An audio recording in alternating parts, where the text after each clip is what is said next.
Anything goes these days. So. Yeah. It's great. Yeah. Well.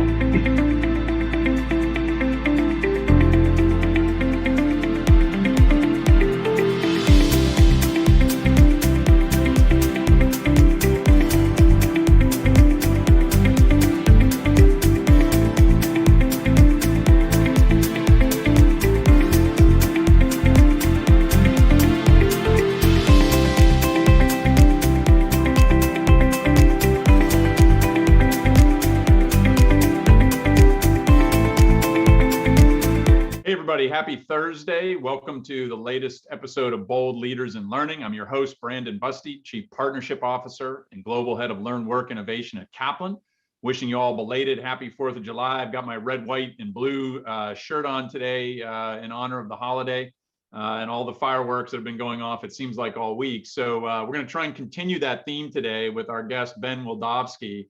Many of you are familiar with his name. He's a well-known higher education and workforce development expert, and has been in a number of different organizations, prominent think tanks, and U.S. News and World Report, and most recently, Strada Education. So, Ben, first of all, thanks for joining us today. We're going to be talking about the beautiful intersection between higher education and the workplace. But before we do, please tell us a little bit more about your own background and about some of the more recent things or current things that you're involved in working with right now.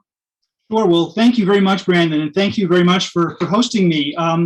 Gosh, I guess I usually sort of tell people I'm a recovering journalist, because that's really was the big, the first part of my career. I spent 20 or so years working for everything from small kind of Washington policy wonk magazines to a daily newspaper to U.S. News and World Report, where I ended up as the education editor. So I was in charge of the famous or infamous college guides and graduate school guides, and really what was dear to my heart was the education policy coverage. So I ended up leaving and getting into the nonprofit world and worked at the Kaplan Foundation, was a professor at SUNY for a few years. I've been at a couple other places, as you said, most recently Strada. And it's really, in some ways, I feel like I'm still focused on the same issues. I'm really interested in the nitty-gritty of the big issues in education. And in recent years, I've also been doing a lot more on workforce and really trying to sort of figure out where the conversation is, where it's going, and trying to talk about it in a way that is people can really get engaged with, that's accessible to a wide range of people.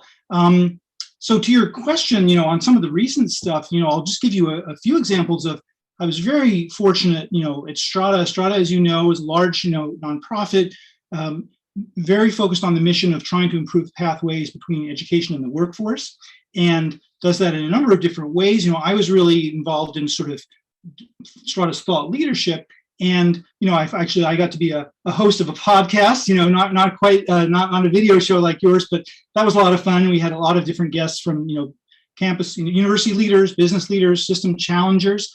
And one project that is relevant to the title of today's session is it was a collaboration between Strada and Lumina, another large foundation interested in post-secondary education and career, and it was called Bridge Builders, and it was about the whole notion of how what are kind of known in the field as intermediaries, how these organizations, which can take lots of different forms, how they are really helpful in connecting education and work.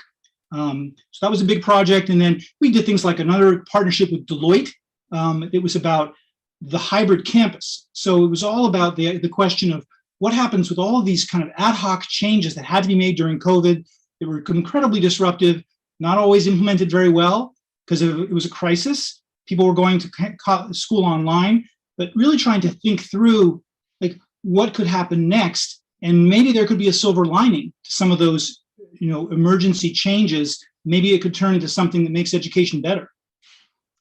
Yeah, and that's the theme. What we want to talk today about is the bridge builders, and of course, those are different kinds of organizations that are bridge builders. There's also a number of people who have really established themselves squarely in that intersection of work. I mean, the two of us spending a lot of time as bridge builders in certain ways as well. But before we dive into it, I just wanted to let you give a quick plug for your book, which was about the globalization of universities, called The Great Brain Race. So just tell us a little bit more about that and what your thesis is on globalization. Sure. Well, I'm delighted to plug my book anytime. It's been a decade since it came out, but it really, I had a boss at the time who strongly encouraged me to work on this, and he really said, if people find it speaks to them, it really kind of has a long half-life. That was his word. So very briefly, I mean, I had done a lot of work in higher education at that time, but I hadn't done a lot about what was happening in other countries. So I really sort of took it on to really dive into that. And what I found was, some big trends, the biggest one of which is just unprecedented mobility of students around the world. There's a long tradition of this going back to the Middle Ages. There was this tradition of the wandering scholar, going from universities like the first Western universities in places like Bologna in Italy or Paris. So there is this tradition, but now the sheer numbers are just enormous. Millions and millions of students. The rate of increase is really high. And along with that, you have professors are much more mobile than they've ever been. Research itself is mobile. All kinds of international collaborations. Campuses themselves, have become really mobile. Everybody from, NYU in the Middle East and in China, Duke is in China. There's a lot of these branch campuses. So I sort of just talked about that whole phenomena. And then I talked about some of the concerns it raises. There's some anxiety. The kind of shorthand you tend to hear is, the Chinese are eating our lunch. They're developing all these great universities. Everybody's trying to kind of copy the great American research universities. And, there's a lot of anxiety about that. And essentially, I argue that we should think about this in the same way that people think about international trade. I'm a free trader, and I think there's a lot of reason to think that trade is good for both parties. So I talked about free trade in minds. And essentially what I said is, if there's more and more people trying to copy the best American universities, which in the 19th century were copying the best German universities, that's good for us. It's not bad for us. More competition, more high quality universities everywhere is only going to be good for the world and increase opportunity. Yeah. And so although the book, has 10 years on it, right, there's tremendous relevance to it today. I mean, those things that, that you just discussed, probably, although we're, briefly, kind of blunted by the pandemic in terms of the real flow of people physically, but like the pandemic has likely been a further accelerant to thinking about, global university in many, many different ways. And, this topic that I think we're all going to be talking about for a long time around hybridity, right? And the combination of the tools that we have available, the best of both worlds, as I describe it, between online and on campus. And I think we've made, I feel like when I say we, the higher ed community writ large has made a mistake in trying to paint those as, two opposite opposing forces, right? It's either online education or it's on campus. And the reality is, especially a lot of the data coming from students out of the pandemic, is that although they value the on-campus experience, most do, a lot of them still prefer to have access to online lectures and the flexibility to take a class online. And so, all of a sudden, it's like they want the best of both worlds. So what would you update from the book based on what we've just seen as a result of this pandemic? Is there any major update? Oh my gosh, it's a great question. You're going to get me thinking. I mean, I think you're onto something with this notion of, the hybrid model and how that's going to change. I mean, I had one chapter that really focused on the role of for-profits globally, and it was really trying to sort of show that there are many places where we're very fortunate in the United States. We have a wide range of options, some really high quality places, some really great mass access places. Many countries have not had that. The for-profits have often filled a really important gap, in places like Latin America and other parts of the world. I think that the combination of the increasing interest in online and hybrid approaches is something that, it's in the same way that it's changing the landscape in the US, it certainly is going to change it internationally. And, I think, one analogy, which, it's maybe a little bit simplistic, but this was something we used in the Deloitte hybrid campus report that Strada did with Deloitte, and that, people like Jeff Salingo were part of the writing team. Did a very nice job. And, it's the idea that, if you look at people's shopping habits, there are people who like to go to stores, and there are people who like to go online, and there are many people who do a bit of a mixture. Sometimes I personally don't love to go to stores. Sometimes, my wife might prefer to go and try some things on the store, but then she'll end up shopping online. And again, I wouldn't stretch the analogy too far, but I do think that people are going to mix and match, consumers, the people who are trying to grab opportunity, however they can best get it. They may want some things. They want to go to their choir practice in person, obviously. They want to, have their study group maybe in person, but maybe if you're also holding down a job and you've got kids, you're going to prefer to do a Zoom study group. And I think people are going to be increasingly, and this will be true around the world, mixing and matching. Yeah.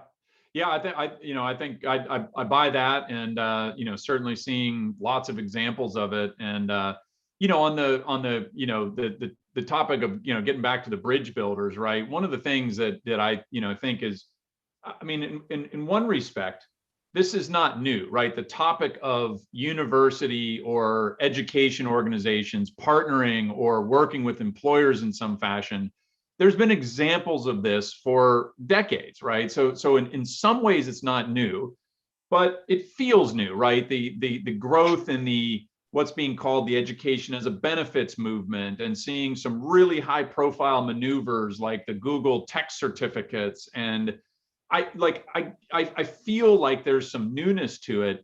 Do you feel like there's a newness to these things, or is it just bigger or better examples from things that have been actually going on for a long time that we just haven't paid as much attention to? Yes, I guess I hate to be wishy-washy, but some of each, there are deep underlying, supply and demand questions, which, sounds sort of, economic, but it's really about, we know that there's a lot of information out there about what employers are looking for. They're not always, frankly, as great communicators as they could be about what they need. And actually, I was just on an event earlier watching a very smart guy at the American Enterprise Institute, Brent Orell, who has a new report about non-cognitive skills, which is a sort of fancy way of saying soft skills. And a lot of employers really are looking for that in addition to the really targeted skills, but they just don't always, they don't know how to kind of articulate that as well as they might, and so forth. But point being, there's a lot of demand from employers, and then there's a lot of educational institutions of all kinds, from the research universities to the community colleges to the shorter term programs. It's in their interest to really try to give students what they want, which is getting better opportunities, getting a better job in many cases, a reskilling, upskilling, but they don't always have a really good handle on what the employers, how they can best get people set up with the combination of the specific skills and the general skills that's really going to help them build a great career. So that's where we get to the bridge builders, the intermediaries. I think that we have always needed that, but I think the economy, obviously, it's been said, has changed a tremendous amount. Huge premium on some kind of post-secondary education, but people don't always have the tools to figure out what are the best choices that they should be making. They need navigation help, and essentially, what you find in places that have done this well, and there's some interesting examples in this report, places everywhere from Detroit to Montana, where somebody, sometimes a nonprofit, has taken the lead.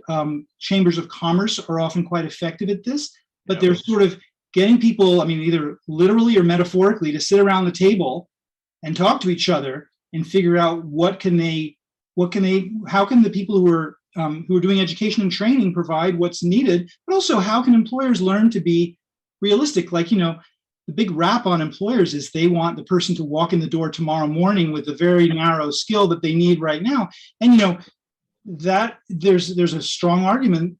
That's one reason why employers should be doing some in-house training for the really specialized things. But they also, even if they don't always articulate it, they need people who have the broad, getting along with other people, those skills, the analytical skills, the kind of general skills that are going to help you stay with a job and make transitions to future jobs. So you really just need some people or some organizations to try to bring all that together so individuals can get better opportunity. Yeah. So let's drill down a little bit into the different, shapes and sizes of the bridge builder organizations out there. You mentioned examples like, chambers of commerce, right? And I've always been at very interesting World Affairs Council convenings where they've, collected, business leaders and education leaders at both the higher ed and K-12 level. It's actually unique, right? Because most of the conferences and convenings we all go to, they're either just K-12, or they're just higher ed, or they're just a specific segment of higher ed, right? But then there's, the workforce development organizations. There's, you could call it, placement firms. There's organizations like Goodwill who, are serving all kinds of people who could benefit from, very specific and targeted upskilling and reskilling initiatives. So maybe just give us some examples of some of the bridge builders that, you think are playing some of the most important roles right now. Sure. I mean, I guess, it's funny. I'll give you one example. And again, this is something where there was a great higher ed writer, John Marcus, who helped work with us on this report. And he dug up some terrific examples, one of which was Mobile, Alabama. And this is essentially a place, it's a big deep water port. They had some big international employers coming in. They were very excited. And on paper, they had some great, educational, call it raw material. They had, a couple of universities, public, private. They had, high schools, that had, a lot of graduates coming out. So they thought they were all set. But it turned out when you dug a little deeper, their talent pool really wasn't so good. They were kind of overstating their graduation rates. There were problems where people would go to the local community college, but there was a lot of a kind of mixture of bureaucratic obstacles and kind of culture clash. They weren't transferring credits easily to the four-year schools, which that still is a big problem around the country. There were a lot of things which meant that these companies they were really counting on for kind of economic vibrancy were not getting the people that they had expected. So, a local organization sort of came together and basically started setting some targets, because, there's that old line, that what gets measured is what gets done or something like that. And they figured out they needed sort of real graduation and educational goals. They needed improvements in the transfers. And I believe this also included some work with universities about the actual content of, like some of what people might be majoring in or get specialty kinds of credentials. All of that came together. And essentially, it just meant that they just ended up with a much better supply of what economists call human capital. Just people who had the right education and training that could help plug in the kinds of, not just, low-level jobs, but the kinds of career-building jobs that the companies had and that people are looking for. Yeah. And, one of the big arenas in this, bridge building category are, players like MC and Burning Glass, right? MC, obviously affiliated with Strada, and they both just, recently merged. And, for those unfamiliar, they're firms that are collecting a lot of data about the jobs that are out there, but doing deep analysis on the taxonomy of skills that are actually required within those jobs. And, they're producing analysis that a lot of the employers who are posting those jobs hadn't really carefully identified themselves, right? And so, and look, we're having this conversation about, a skills gap. We were having the conversation before the pandemic. We're having it now as a result, and, enhanced and made worse in some ways by the pandemic. Like, how much of this, Ben, is, the premise of there's people who don't know about jobs that are out there. They don't know how close they are skill-wise to getting those jobs. And then even if they said, oh, there's a job out there, they aren't sure where to go to get the training to get it, right? Like, is our biggest distance here the distance between somebody who's unemployed and skills needed for a job that's open? Or is it not that simple? Like, it's a great question. I don't have an easy answer, because I think, this came up during the worst of the pandemic, driven recession, right? Jobs are being lost left and right. People are really feeling terrible economic pain. There isn't just a simple, like, well, they just need better information about what kind of skills they need. That's part of it. Like, there's just, when jobs are drying up, unfortunately, it looks like we're coming out of it now, but that's a really tough thing. And it's not just about getting better skills. Having said that, I can still remember, and MZ, until it recently merged with Burning Glass, was one of the affiliates of Strada, so I knew it pretty well. And MZ did some really striking presentations. They have, as you said, they do this kind of deep dive on the data. They scrape the data from the web about where the job openings are, what people are looking for, both on the supply side and the demand side, what employers say they want and what people are putting in their profiles on LinkedIn and so forth. And they found that even when the recession was terrible and job losses, were just mounting and mounting, there were still people who needed stuff that they couldn't find. There were employers who needed people with certain kinds of things. And so there is still an information gap. And so that's why I say that there are both things happening at the same time. Yeah, and certainly, I never try to boil anything down to simple, kind of black and white lines. But that's one that's been a big part of the conversation. Well, geez, if people just knew that these jobs were out there, but there's this distance between them that is difficult, and there's all kinds of factors in there. So I'll never forget, I was talking to a documentary filmmaker who did an interview of largely kind of middle-aged men who were being laid off from manufacturing jobs.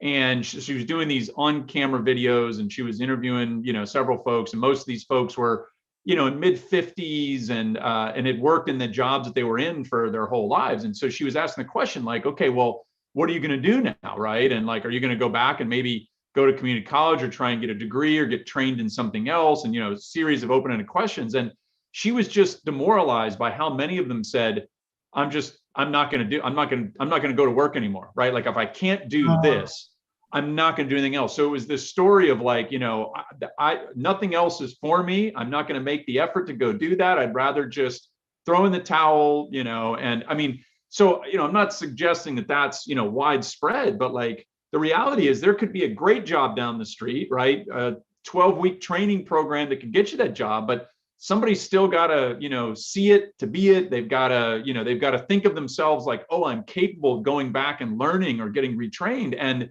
one of the ironies in all this is that this big number of college dropouts that we cite all the time as an opportunity to get them to re-enroll, these are students, Ben, who higher ed didn't work for various reasons, right?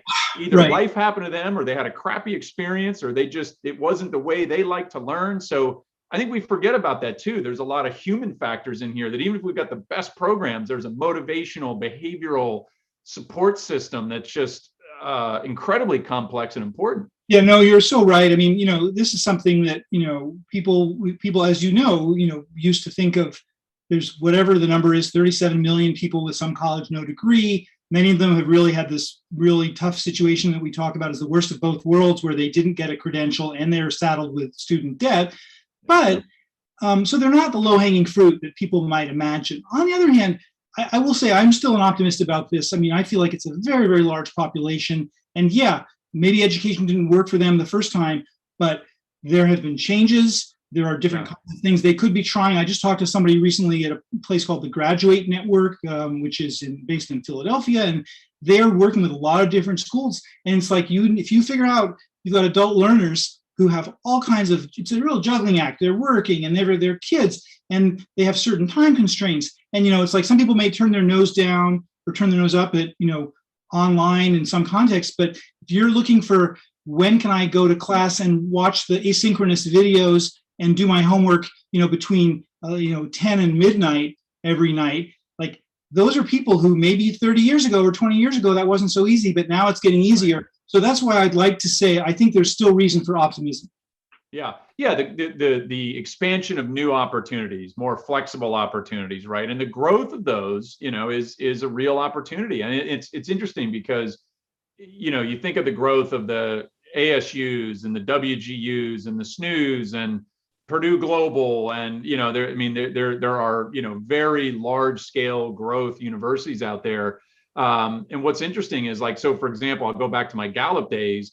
Don't judge a book by its cover, right? We did an alumni outcome study for Western Governors University, and of all the universities that I was ever involved in surveying, they had among the highest scores ever measured on their graduates saying they had a mentor who encouraged their goals and dreams. Yep. And I mean, so like, yeah, it was all online, it was virtual, it was, done like the two of us are talking now. But point is, you can build pretty meaningful relationships. You can deliver high quality education in a lot of different forms and formats. And I agree with you.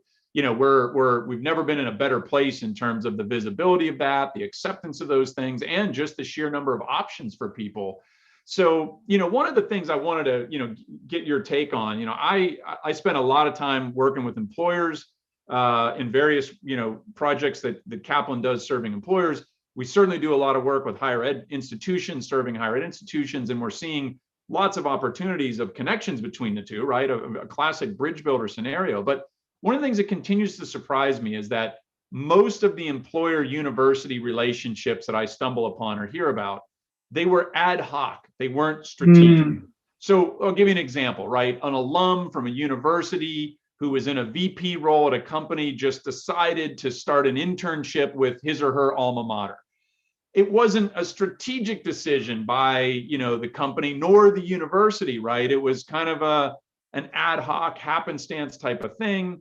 And so, I have not really seen, for example, a really strategic, centralized effort on the part of a large employer or a university to say, we're going to focus on what the holistic relationship could be between a company and a university. So yeah, I could sponsor research in my labs, right? I could offer internships. I could, there's a whole bunch. I could do an education benefits program where employees are enrolled in the university. I mean, there's a lot of different flavors of this, but almost every example I can think of, those were done by different units of each organization, right? And in some cases, if it's a big university and a big company, they have no idea that, we've got a relationship with this same university in our other department. Like, how do we get over the ad hoc nature of this? And have you seen great examples of strategic partnerships that were planful and centralized? Well, in a way, that's the really, really big question, which is sort of, some of it's public policy, and it's sort of, for better or for worse, political culture and expectations in the United States. We mentioned this Bridge Builders report that Strada and Lumina did. We actually started because I was interested in taking all my global interests in higher ed and translating that to the higher ed to workforce field. So we found all these global experts to sit and talk with us, and that's kind of what the report grew from. The only thing is, there are plenty of countries where central, I don't want to caricature this. Obviously, these are not like, these are Western democracies, but they are, there's a much stronger element of sort of central planning and a much heavier role for government than has been customary here. So that's sort of one partial answer. And even something like apprenticeships, there's obviously a very well-established apprenticeship regime in some countries that, for various reasons, we don't have time for it. It's probably not going to fly here. Having said that, there are places that are a little bit unexpected. And as you say, maybe it's also the nature of the US, we're a kind of a constant experiment in laboratories of democracy. Things are happening all over the country. One thing I learned, again, this is from John Marcus's reporting on our Bridge Builders report, Montana, big sky country, not a bastion of big government, but they actually have they've taken a real statewide effort to use some of their state data from their, state unemployment data and so forth, that really helps map people's career paths and maps where people are ending up. And they've used that to try and create, there's a combination of government players, but also education players and business players to try to map some better pathways so that you're sort of bringing supply and demand together. So it certainly can be done, but I think it does bump up against the market has many, many virtues, but it is also decentralized. Central planning may not be the right way to go. Things like regional coalitions, local coalitions may be the best way that intermediaries are really going to have some, get a foothold. Yeah.